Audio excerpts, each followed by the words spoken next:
पाकिस्तान इस वक्त अजीबो गरीब मोड़ पर खड़ा हो चुका है। अवाम एक तरफ महंगाई के हाथों परेशान है, बिजली के बिलों ने उनकी नाक में दम किया हुआ है। दूसरी जानिब कप्तान के खिलाफ अहम तरीन मुकदमे में रोजाना की बुनियाद पर समाअत करने का कहा गया है। 8 जुलाई के बाद रोजाना की बुनियाद पर समाअत होगी। क्या कप्तान के मुकदमात को फिल फोर जो है तेजी के साथ मंतकी इंजाम तक लेकर जाया जा रहा है और क्या कप्तान को बहुत जल्द जो है रिलीफ मिल जाएगा। सुप्रीम कोर्ट ऑफ पाकिस्तान में मखसूस नशिस्तों के हवाले से फुल कोर्ट समाअत हुई। चीफ जस्टिस ऑफ पाकिस्तान काजी फाइज ईसा साहब ने वाज़ेह तौर पर कह दिया कि इलेक्शन कमीशन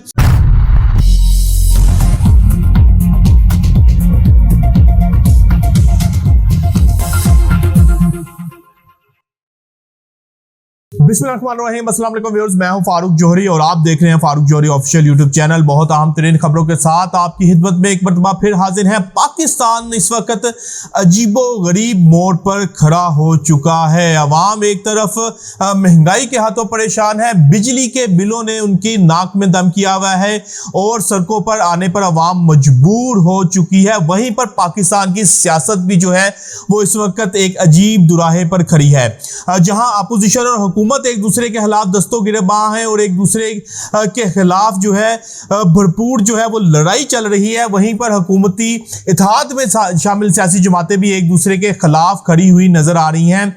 ऐसा महसूस होता है कि पाकिस्तान में आने वाले दिनों में कुछ हालात अच्छे होते हुए नजर नहीं आएंगे और हालात जो है वो मजीद जो है वो खराबी की तरफ चले जाएंगे। ऐसा आखिर क्यों हो रहा है? आज के व्लॉग में हम आपको इस तमाम तर सूरत हाल का अहाता करेंगे और हम तीन स्टोरी के ऊपर भी बात करेंगे कि 6 जुलाई को तहरीक इंसाफ को जो है इस्लामाबाद में जलसे की इजाजत मिल गई है। अली मीन गंडापुर ने इस हवाले से क्या अहकामात दी हैं, इस हवाले से हम बात करेंगे। दूसरी जानिब कप्तान के खिलाफ अहम तरीन मुकदमे में रोजाना की बुनियाद पर समाअत करने का कहा गया है। 8 जुलाई के बाद रोजाना की बुनियाद पर समाअत होगी। क्या कप्तान के मुकदमात को फिल फोर जो है तेजी के साथ मंतकी इंजाम तक लेकर जाया जा रहा है और क्या कप्तान को बहुत जल्द जो है रिलीफ मिल जाएगा, इस हवाले से भी आज हम आपसे बात करने जा रहे हैं। दूसरी जानिब सुप्रीम कोर्ट ऑफ पाकिस्तान में मखसूस नशिस्तों के हवाले से फुल कोर्ट समाअत हुई। चीफ जस्टिस ऑफ पाकिस्तान काजी फाइज ईसा साहब ने वाज़ेह तौर पर कह दिया कि इलेक्शन कमीशन ने अगर कुछ गैर आईनी किया है तो हम उसको उड़ा कर रख देंगे। अब इस केस में क्या होने जा रहा है, इस हवाले से भी हम आपको बताएंगे। और मौलाना का बड़ा मुतालबा सामने आ गया है कि पाकिस्तान भर में नए इंतखाबात होने चाहिए। आखिर मौलाना ये मुतालबा करेंगे या फिर कोई अमली तौर पर भी जो है इस हवाले से कोई तहरीक का आगाज करने जा रहे हैं। बहुत आम तरीन इंसाइडर इस हवाले से देंगे और आखिर में हम आपको बताएंगे कि पाकिस्तान पीपल पार्टी और MQM के दरमियान लड़ाई जो है वो शदीद होती हुई नजर आ रही है। दोनों जमातों की जानिब से एक दूसरे के ऊपर शदीद नौयत के इल्जामात लगाए जा रहे हैं। ये लड़ाई क्या रुख इख्तियार कर सकती है, इस हवाले से भी बहुत अहम तरीन हम आपको खबर देने जा रहे हैं। लेकिन इन तमाम खबरों की डिटेल में जाने से पहले फारूक जौहरी ऑफिशियल यूट्यूब चैनल को सब्सक्राइब करना ना भूलिएगा और बेल आइकन का बटन प्रेस करना ना भूलिएगा और कमेंट बॉक्स में अपनी आरा से हमें जरूर आगाह कीजिएगा। तो बढ़ते हैं व्यूअर्स आज पहली अहम तरीन स्टोरी की जानिब के पाकिस्तान तहरीक इंसाफ को 6 जुलाई को इस्लामाबाद में जलसे की इजाजत मिल गई है। अब पाकिस्तान तहरीक इंसाफ की चूंकि KPK में हुकूमत है और KPK के वजीर आला अली मीन गंडापुर ने वाज़ेह तौर पर अपने कारकुनों को हदायत जारी की हैं कि वो जलसे में भरपूर शिरकत को यकीनी बनाएं।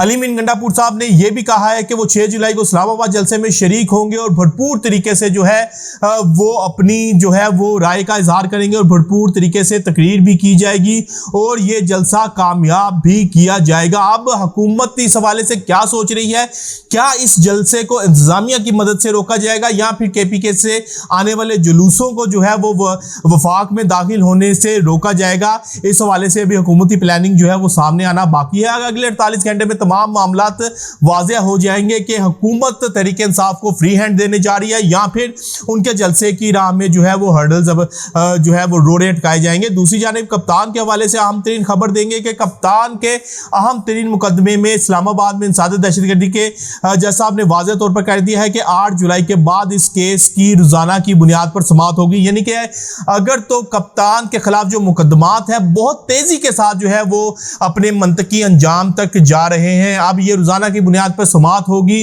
तो वाज़ेह तौर पर कहा जा सकता है कि कप्तान को बहुत जल्द जो है इस मुकदमे में भी रिलीफ मिल जाएगा और बाकी मुकदमात में भी कप्तान को रिलीफ मिल जाएगा और स्टेप बाय स्टेप जो है कप्तान तमाम मुकदमात में रिलीफ हासिल करने में कामयाब हो जाएंगे। और बात करेंगे सुप्रीम कोर्ट में समाअत के हवाले से कि सुप्रीम कोर्ट के फुल बेंच में समाअत होती है मखसूस नशिस्तों के हवाले से। चीफ जस्टिस ऑफ पाकिस्तान काजी फाइज साहब वाज़ेह तौर पर कहते हैं कि अगर इलेक्शन कमीशन ने कुछ गलत किया है तो हम इसको उड़ा कर रख देंगे। अब तक की जो समाअत हुई है उसमें बैरिस्टर गोहर साहब ने भी वाज़ेह तौर पर कहा है कि हमें ऐसा महसूस हो रहा है कि मखसूस नशिस्तें जो हैं वो सुन्नी इत्तेहाद कौंसिल को मिल जाएंगी, क्योंकि तमाम तर समाज जितनी भी समातें हुई हैं उसमें अब तक जो है सुन्नी इत्तेहाद कौंसिल के वकला का पलड़ा भारी रहा है। जबकि इलेक्शन कमीशन के वकील उस तरह से जो है रिमार्क्स नहीं दे सके, उस तरह से अपने जो इलेक्शन कमीशन ने इकदाम किया है उसको जस्टिफाई नहीं कर सके जिस तरह से करना चाहिए था। अब ओवरऑल सूरत हाल अगर देखा जाए और जिस तरह से सुन्नी इत्तेहाद कौंसिल के अहम तरीन रहनुमा इस वक्त बहुत ज़्यादा पुरुम्मीद है कि इस केस का फैसला इनके हक में हो जाएगा और जो गैर जानिबदार कानूनी माहिरीन हैं उनका भी यही कहना है कि इस वक्त जो जिस तरह की प्रोसीडिंग हो रही है और जिस तरह से प्रोसीडिंग चली है हमें उम्मीद है कि सुन्नी इत्तेहाद कौंसिल जो है ये केस जीतने में कामयाब हो जाएगी। और बढ़ते हैं व्यूअर्स अपनी अगली स्टोरी की जानिब कि MQM और पीपल्स पार्टी के दरमियान जो है वो फड्डा शिद्दत अख्तियार कर गया है। दोनों हुकूमती इत्तेहाद में शामिल अहम तरीन जमातें हैं और हुकूमत में वफाक में इत्तेहादी भी हैं। अब देखना यह है कि सिंध से निकलकर ये तमाम फड्डा और ये तमाम जो लड़ाई है वो वफाक में जाती है, क्योंकि बादल नज़र ने फिलहाल तो एक दूसरे के ऊपर शदीद नौयत के इल्जामात लगाए जा रहे हैं की जानिब से।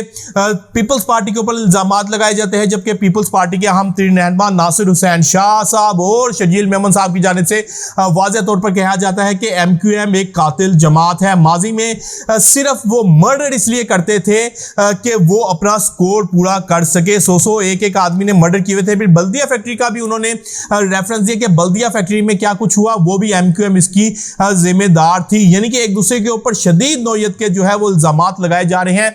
अगर ये लड़ाई सिंध से निकल के वफाक की तरफ जाती है तो फिर वफाकी हुकूमत को खासा मुश्किलात का सामना करना पड़ सकता है और वफाकी हुकूमत मुश्किलात का शिकार भी हो सकती है। व्यूअर्स आज की आखिरी अहम तरीन स्टोरी में हम मौलाना साहब को डिस्कस करेंगे कि मौलाना फजलुर रहमान ने वाज़ेह तौर पर कह दिया कि पाकिस्तान में होने वाले 8 फरवरी के इंतखाबात जो थे वो हम नहीं मानते।